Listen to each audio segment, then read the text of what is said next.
One of the ways to imagine Pacifica is like a mosaic. A mosaic is composed of individual tiles, these small, really important tiles that make up a larger picture. And if you just look at the tile, you can't see the larger picture. And when you pan out and you look at the larger picture, you see something beautiful, something crafted, something designed. It's beautiful and you can understand what it is. And then when you pan in on a specific tile, you can't see the bigger picture anymore. You see the tile. Each tile on that mosaic is extremely important. And it's up to us as students to get to know each specific tile in the mosaic of our education, right? And so faculty and staff may understand maybe 500 tiles of a 1,000 tile mosaic because they've lived a life a little longer. If the mosaic is God's creation, maybe I understand 500 tiles. Whereas in high school, maybe I understood 100 tiles, right? Maybe when I'm old and ready to go into heaven, maybe I'll understand 800 tiles. And maybe when I get to heaven, I'll understand the entire picture, right? And so students, as part of their education, it's really important for them to uncover each tile, like a Shakespearean sonnet, or like an understanding of the Treaty of Versailles, or understanding a theorem. These are all important tiles for us to understand. But they also have to understand how each tile connects to the whole. That they're not just on an island by themselves, they're connected to a greater picture that God's designing. So at Pacifica, one of the thrilling things is to help students understand each specialized tile, but how it relates to the larger whole of God's creation and God's design.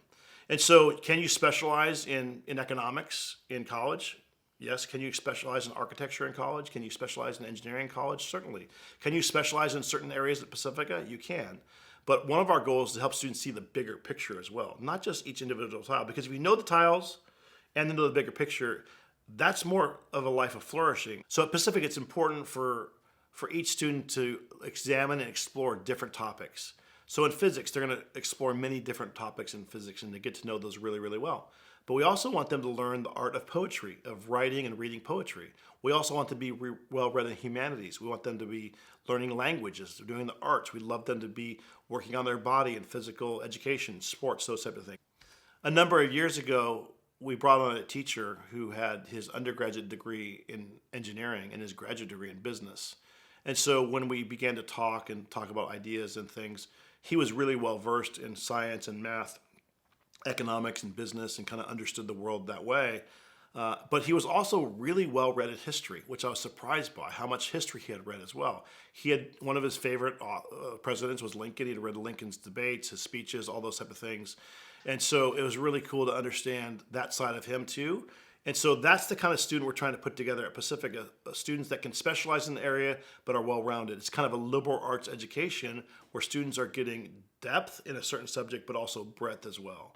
We think that at Pacifica, if you go out to major, let's say, in engineering or nursing or business or architecture, any of those majors, that you're going to be a better nurse, a better engineer, a better business person if you understand the whole and have a liberal education. So specializing in those fields, but also undergirding all that with a liberal education with breadth.